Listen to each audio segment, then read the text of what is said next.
श्री स्वामी समर्थ। एक दिवस मृत्यू देवतेने आपल्या दूताला धरतीवर पाठवले। एक स्त्री मरण पावली होती, तिचा आत्मा आणायचा होता। देवदूत आला, पण तिथली परिस्थिती पाहून तो गोंधळून गेला। त्याला 3 लहान मुली मृत झालेल्या त्यांच्या आईजवळ बसलेल्या दिसल्या। एक बाळ त्या मृत महिलेच्या स्तनातील दूध पीत होते, दुसऱ्या रडत होते आणि तिसरे रडत झोपले होते। त्यांच्या डोळ्याजवळचे अश्रू सुकले होते। 3 लहान जुळ्या मुली, त्यांची काळजी कोण घेईल?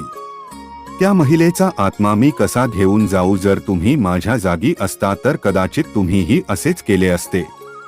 त्या महिलेला 3 लहान जुळ्या मुली आहेत, एक अजूनही तिच्या स्तनाला जोडलेली आहे, दुसरी रडत रडत झोपी गेली आहे आणि तिसरी तशी तिच्या आईजवळ पडून होती। अशी परिस्थिती बघून मला त्या 3ही मुलींची दया आली। दूताने मृत्यू देवतेला विचारलं, आपण त्या बाईला अजून थोडे दिवस जगवू शकत नाही का, जेणेकरून 3ही मुली थोड्या मोठ्या होतील? हे सर्व ऐकून मृत्यू देवता मोठ्याने हसली आणि म्हणाली, ज्या देवाने आपल्या इच्छेनुसार जीवन दिले आहे त्या देवापेक्षा तू जास्त हुशार झाला आहे। देवाला सर्व माहिती असतं तरीही तू असं कसं बोलू शकतोस? त्याची तुला शिक्षा होईल आणि ते शिक्षा म्हणजे तुला पृथ्वीवर फेकून दिले जाईल आणि तू आणि तुझ्या या मूर्खपणावर 3दा हसल्याशिवाय परत येऊ शकणार नाही। मग देवदूताला जमिनीवर फेकण्यात आले। तिथे एक चपराशी व्यक्ती उबदार कपडे आणि ब्लँकेट घेण्यासाठी बाजारात जात होता। वाटेत त्यांना एक माणूस नग्न अवस्थेत दिसला।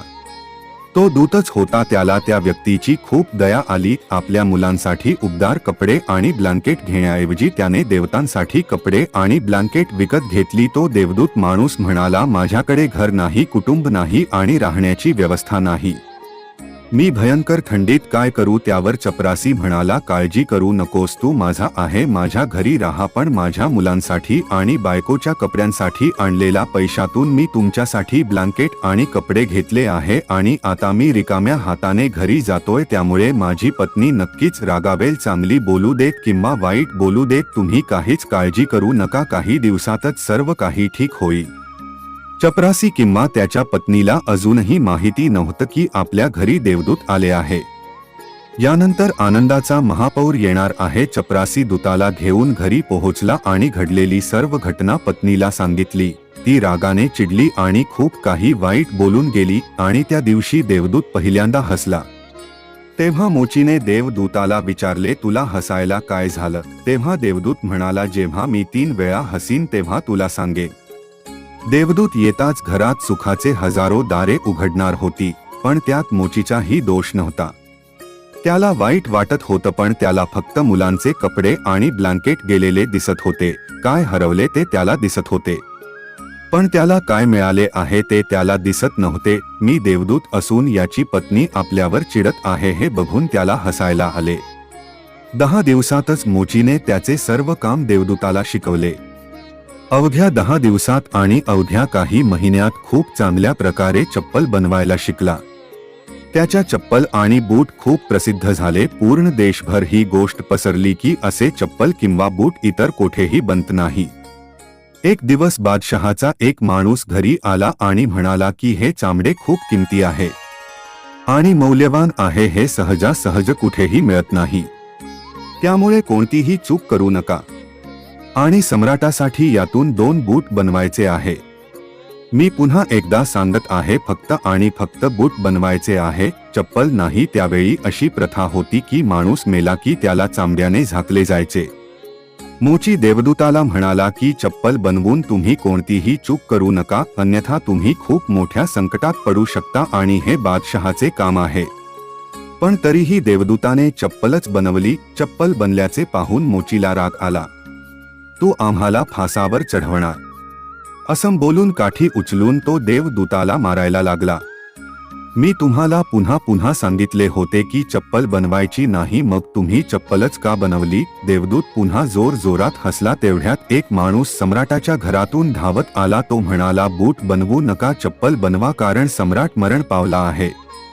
भविष्य अज्ञात आहे हे त्याच्याशिवाय कोणालाच माहीत नाही आणि माणूस भूतकाळाच्या आधारे निर्णय घेतो।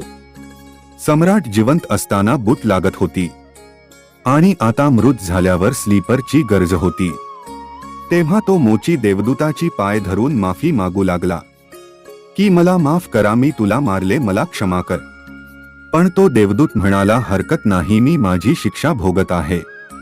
पण तो आज पुन्हा हसला. मोचीने पुन्हा विचारले, तुझ्या हसण्याचे कारण? मी 3दा हसीन तेव्हाच सांगेल. तो पुन्हा हसला, कारण आपल्याला भविष्य माहित नाही. म्हणूनच आपण आकांक्षा बनवतो ज्या निरर्थक असतात, कधीच पूर्ण होणार नाहीत. अशा आकांक्षा आपण करतो जे कधीच शक्य होणार नाही. त्यामुळे देवाकडे मागतो, कारण अजून काहीतरी वेगळं घडणार आहे असं आपल्याला वाटतं. आपले नशीब आपल्याला विचारता फिरत असते आणि आपण विनाकारण मध्येच आवाज काढतो. स्लीपरची गरज असताना आपण मोठे बनवून घेतो. मरण्याची वेळ जवळ येत असताना आपण जीवन व्यवस्थित करायला निघतो.